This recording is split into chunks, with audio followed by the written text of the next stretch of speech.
You can probably make out what it's supposed to be. Look, I'm just happy we have a plush that finally got the colors right. Let me enjoy myself for once. Also, I find it hilarious how big the arms are.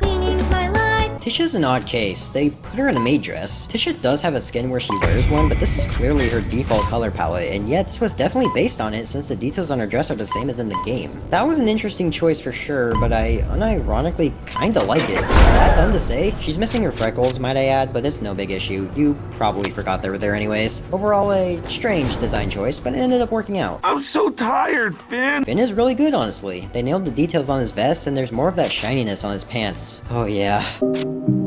And look at that, he's even doing his idle pose, nice touch. I don't have much to say about this one other than the fact that it's much better than the other one. How did you make this so fast? How did you do this? It's been like fucking 30 minutes. I think this Russian brand, Nevada Toys, must be working overtime because how in the flying fuck did they already make a Yada? And why is it good? For how detailed she is, you'd think they mess up somewhere, but they really didn't. Yes, I know she doesn't have her tails, but remember, backside details don't count towards the ranking for simplicity's sake. I'm impressed more than anything. I was expecting worse. Way worse. Aw, this one's actually cute.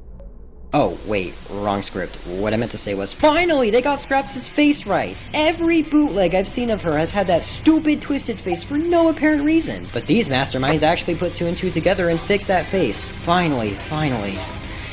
Okay, well anyway, she's basically perfect all around, and again, pretty adorable. No tail again, but how many times do I have to explain this? I don't care! Okay, who's left? Rudy? Him of all people? I would not expect him to look good. He hasn't even had a bootleg prior. This must be an error, right?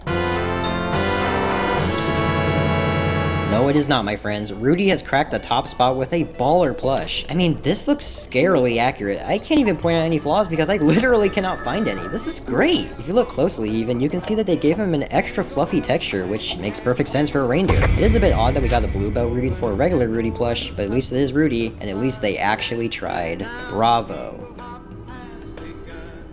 That'll do it for this video. I greatly enjoy ranking these bootleg monstrosities when I get the chance, and I'm glad you guys enjoy it too, so let me know if you want more in the future. With that being said, I'm going to bed. I'm tired. What if your earbuds made checking notifications a piece of cake? Give me the latest on the group chat. Rose asked what to bring. Meg said single friends. Jen said I think she meant food.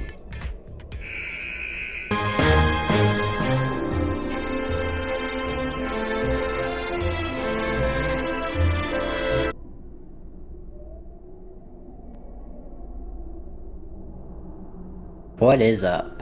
So as of late, I've been on a bit of a Dandy's World craze. I really enjoy this game, and with how popular this game ended up getting, that only meant that we were inevitably getting bootlegs. A lot of them. Plushies are probably the most infamous of these, and since there are so many, I thought it'd be fun to rank all of them to see if any of them are, well, actually good. The rankings will mostly be based on how accurate the plushies resemble the characters from the game, and there will be different tiers corresponding to that. Note that some characters had multiple different plush forms, but in the end I just chose the one that looked the funniest or was best suited for the ranking.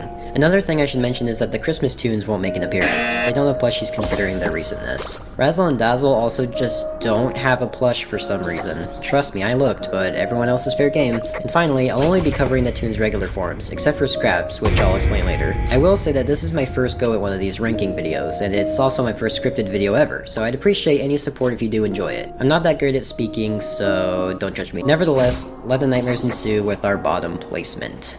So, the worst plush. I mean, it can't be that bad, right? Right?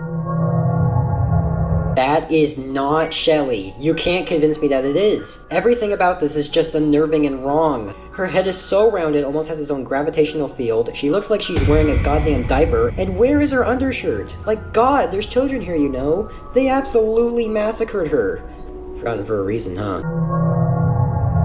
The mains are not having it easy because this is not much better than Shelly. I mean, at least they got his scarf, but that forehead is something else. They just completely removed his hair in the front and I couldn't tell you why. He's also violently saturated, it's like staring into the sun. Again though, I'm taking it over Shelly.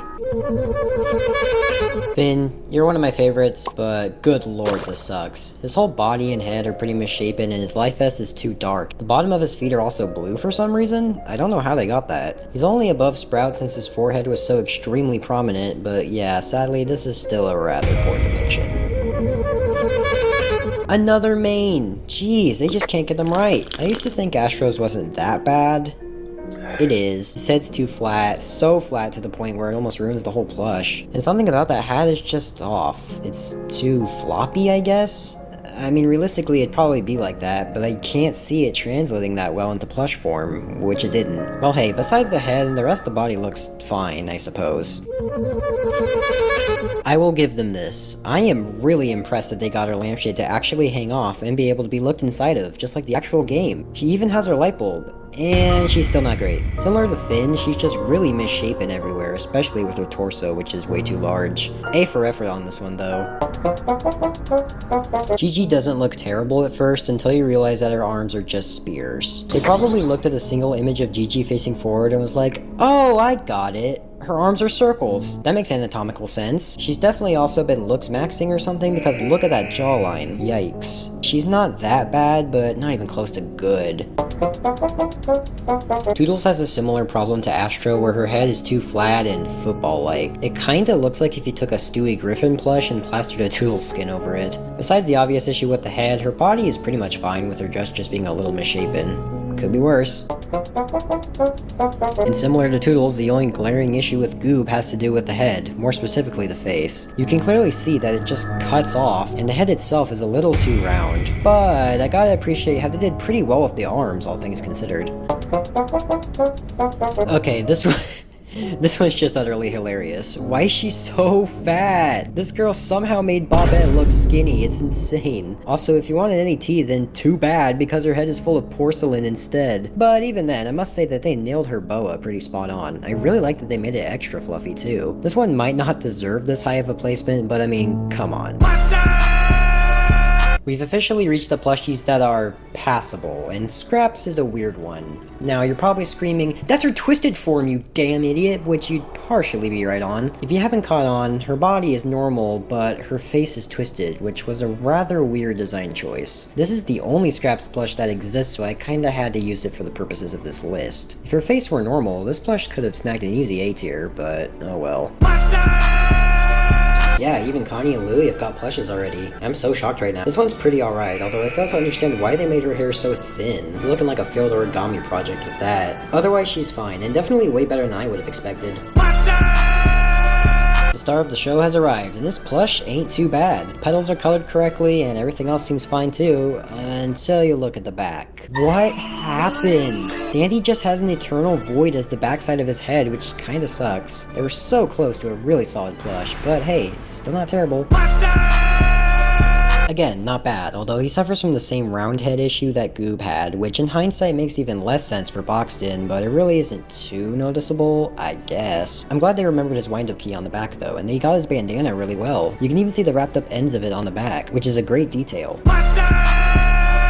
Finally, a good depiction of a mane. Not much to say here really, other than the head being a little too round again, and the lack of her bent antenna. Definitely passable, as I'd say. Looked in the mirror, sharp as a bully. You'll notice that these later entries will go by faster, and that's because I simply don't have much to critique about them. Roger, for example, is low-key pretty good. His head is definitely on the thick side, but I shouldn't really blame them considering it'd be difficult to make his head as thin as in the game. No complaints about anything else here though. Looked in the mirror, sharp as a bully. They did great here. His limb colors don't blend in quite the same way, but it's not all too noticeable, and he's just as angry as my little boy should be. Looked in the mirror, sharp as